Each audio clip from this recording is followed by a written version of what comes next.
जब से आम आदमी पार्टी बनी है तब से दिल्ली के आम लोगों ने आम आदमी पार्टी को सपोर्ट किया, आम आदमी पार्टी को डोनेट किया, आम आदमी पार्टी को चुनाव लड़ने के पैसे दिए।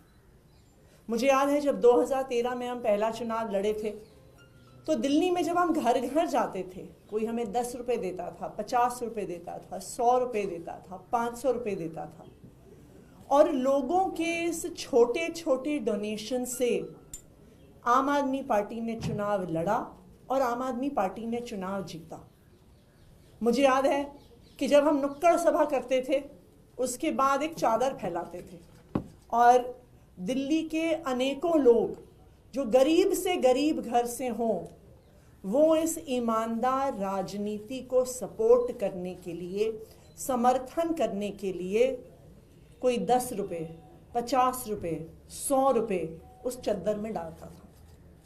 सिर्फ 2013 में नहीं, चाहे 2015 का चुनाव हो, चाहे 2020 का चुनाव हो, दिल्ली के आम लोगों ने, देश भर से आम लोगों ने आम आदमी पार्टी को डोनेट किया ईमानदार राजनीति करने के लिए।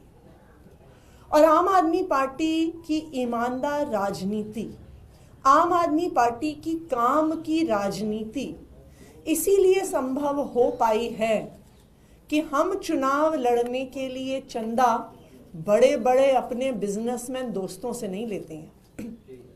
आज हमारे देश के लोकतंत्र की, आज हमारे देश की पॉलिटिक्स की ये सबसे बड़ी समस्या है कि पॉलिटिकल पार्टीज, कैंडिडेट्स चुनाव लड़ने के लिए बड़े बड़े उद्योगपतियों से, बिजनेस वालों से, कॉन्ट्रैक्टर से पैसे लेते हैं, उसके बाद सत्ता में आते हैं तो खुद तो अपने लिए पैसे भ्रष्टाचार के तरीके से कमाते ही हैं, पर उनकी सारी एनर्जी, उनका सारा समय अपने इन उद्योगपति दोस्तों को बड़े बड़े कॉन्ट्रैक्ट दिलवाने में जाता है। तो जिस पैसे से पार्टियों ने चुनाव लड़ा, जिन बिजनेसमैन से, उद्योगपतियों से पैसा लिया, फिर उनकी सरकारें उनके लिए काम करती हैं। आम आदमी पार्टी की सरकार, दिल्ली सरकार, अरविंद केजरीवाल जी की सरकार आम लोगों के लिए काम करती है क्योंकि आम लोग हमें चुनाव लड़वाते हैं। अगर हमने बड़े बड़े प्राइवेट स्कूलों से पैसा लिया होता चुनाव लड़ने के लिए तो हम प्राइवेट स्कूल की फीस कंट्रोल नहीं कर पाते। अगर हमने उनसे पैसा लिया होता हम सरकारी स्कूलों को ठीक नहीं कर पाते। अगर हमने बड़े बड़े प्राइवेट अस्पतालों से पैसा लिया होता तो हम सरकारी अस्पताल ठीक नहीं कर पाते। अगर हमने बड़ी बड़ी दवाई कंपनियों से पैसा लिया होता तो हम मोहल्ला क्लिनिक में, अस्पतालों में फ्री दवाई, फ्री इलाज नहीं दे पाते। लेकिन हमने चुनाव लड़ा दिल्ली के लोगों के, दिल्ली के आम लोगों के छोटे छोटे डोनेशंस। आज मुझे खुशी है कि आज मैं अपने चुनाव के लिए, जो मैं कालकाजी विधानसभा से लड़ रही हूँ, एक क्राउड फंडिंग कैंपेन की शुरुआत कर रही हूँ। इस क्राउड फंडिंग कैंपेन का मकसद है कि जो 40 लाख रुपए मुझे चाहिए अपनी विधानसभा क्षेत्र में चुनाव लड़ने के लिए, मेरी आज दिल्ली के लोगों से, देश भर के लोगों से अपील है कि वो सामने आए और इस क्राउड फंडिंग कैंपेन में मुझे सपोर्ट करें। इस क्राउड फंडिंग कैंपेन का लिंक है,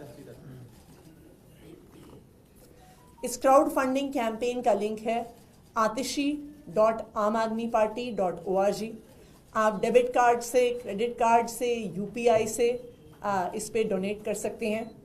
आप चाहें तो 100 रुपये डोनेट करिए, आप चाहें तो 1000 रुपये डोनेट करिए, आप चाहें तो उससे ज़्यादा पैसे डोनेट करिए, पर आपके इसी सपोर्ट से मैं कालकाजी विधानसभा में अपना चुनाव लड़ूंगी।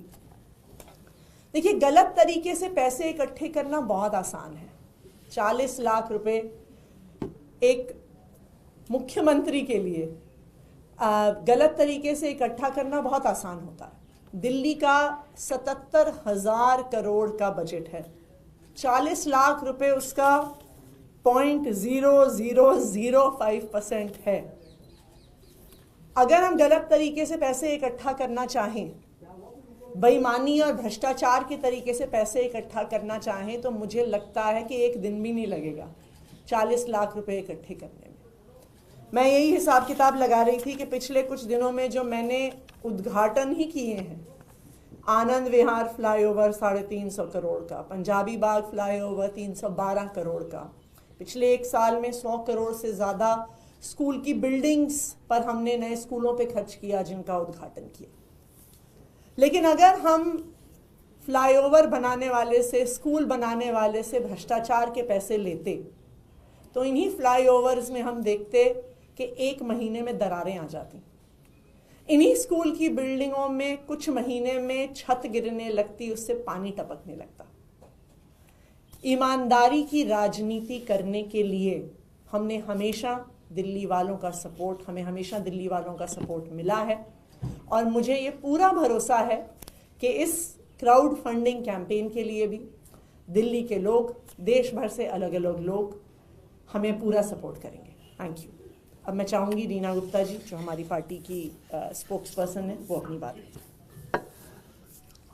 आज मेरे लिए बहुत गर्व और बहुत ही खुशी का मौका है कि मैं देश की सबसे ज़्यादा एजुकेटेड मुख्यमंत्री के साथ बैठी हूँ। आतिशी जी को मैं पिछले कई सालों से जानती हूँ। वो सही मायने में दिल्ली की बेटी हैं। दिल्ली में पली बढ़ी, दिल्ली में स्कूलिंग करी, सेंट स्टीफेंस कॉलेज में पढ़ी, उसके बाद विदेश ऑक्सफोर्ड में पढ़ने गई।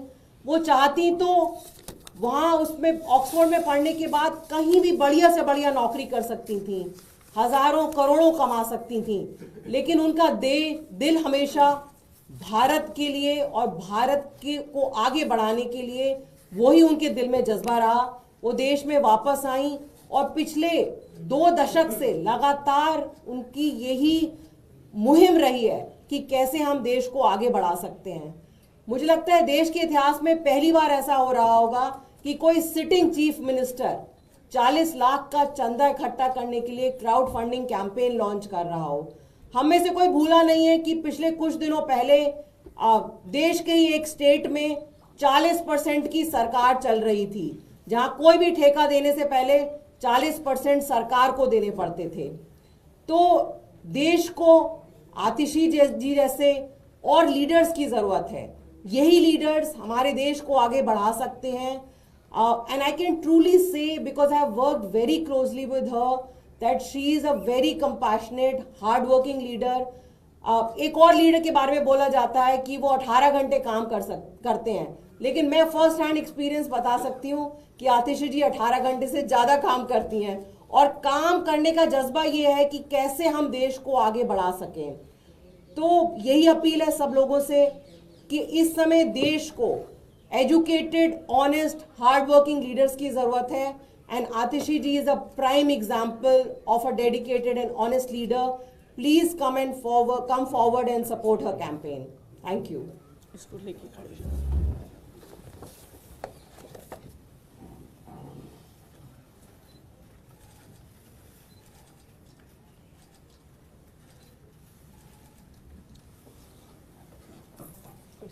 जी सीएम मैडम, आप यहाँ क्राउड फंडिंग की अपील कर रही हैं कि पैसा नहीं है चुनाव लड़ने के लिए।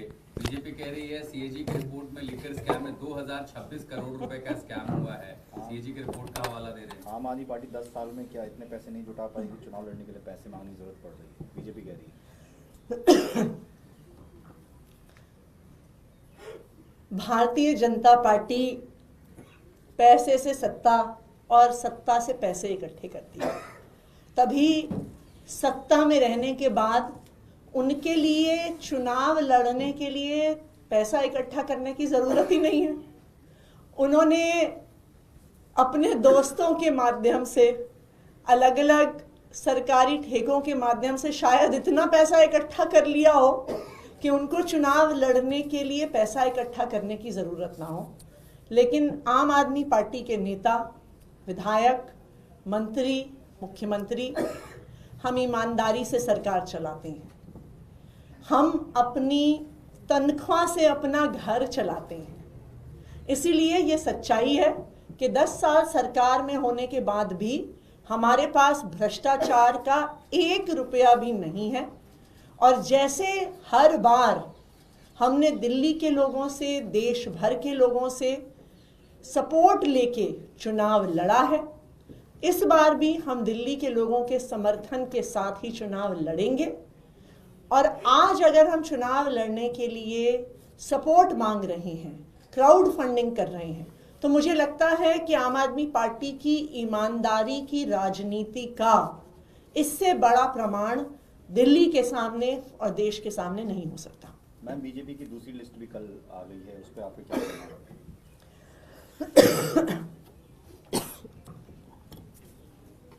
मुझे लगता है कि भारतीय जनता पार्टी की लिस्ट के बारे में 2 चीजें सामने आ रही हैं। सबसे पहले, भारतीय जनता पार्टी के पास चुनाव लड़वाने के लिए कैंडिडेट ही नहीं है, वरना उनको इतना समय क्यों लग रहा है अपनी लिस्ट डिक्लेयर करने में। पहले 29 कैंडिडेट्स की लिस्ट डिक्लेयर हुई, उसके बाद खबरों में बताया गया कि अब बाकी 41 की भी लिस्ट हो जाएगी, लेकिन वहां पे 41 कैंडिडेट भी उनको नहीं मिल पाए। मात्र 29 कैंडिडेट की लिस्ट उन्होंने डिक्लेयर करी। अभी भी उनके 12 कैंडिडेट रहते हैं और ऐसा सुनने में आया है कि भारतीय जनता पार्टी के कोई भी बड़े नेता चुनाव लड़ने के लिए तैयार नहीं है, क्योंकि सब अपनी हाईकमांड को कह रहे हैं कि हम बार बार चुनाव लड़के चुनाव हारना नहीं चाहते हैं। इसलिए आम आदमी पार्टी के खिलाफ भारतीय जनता पार्टी का कोई भी नेता आज चुनाव लड़ने को तैयार नहीं। Thank you.